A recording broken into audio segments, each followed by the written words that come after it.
Introduce somebody very important, Lisa Burwell, co-owner of VIE Magazine. I'm very humbled to be here. I go back close to 15 years ago when I was diagnosed with breast cancer, and Jerry and I had just been married about a year and a half, so for a young marriage to weather that was pretty difficult.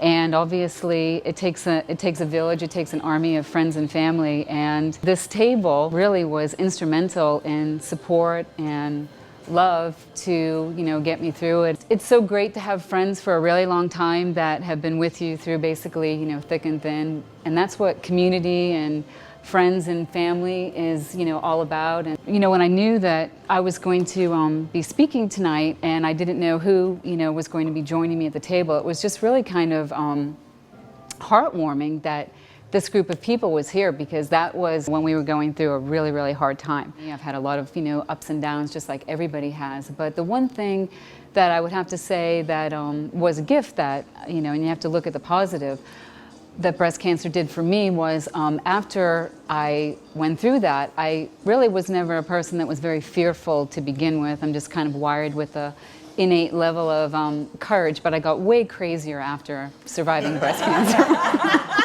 I live life to the absolute fullest. I love having a good time. I love friends and family. I'm not that worried about failure.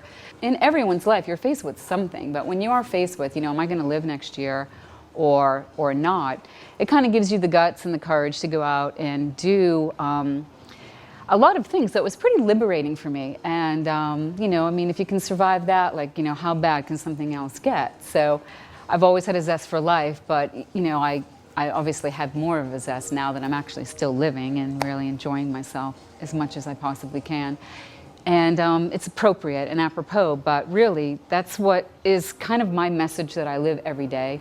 And it's a message that I'd like to impart when I'm talking, is just like, don't be afraid, and go out and do whatever the heck you're supposed to do, and live your passion, and be happy. Sometimes, when work is hard, like it is for everybody, or you're going through stressful situations, and I drive down 30A, and I come to a dinner like this, and it's the level of gratitude that I walk in on a daily basis, and this as a backdrop, it's a pretty, easy place to end up enjoying yourself. So I thank, all my friends, and obviously my family, and, new friends too, and people that are part of my life.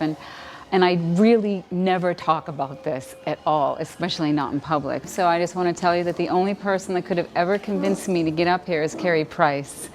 And I really, am doing this in honor of actually, Carrie and her mom, actually, who, had a battle with breast cancer. And I'm dedicating this to you. Thank you very much. I appreciate it. And thank you, Chef. Thank you, Carrie, Alice Beach, Caliza. And I'm really glad to see Annie's staying for dinner tonight, too. Thank you.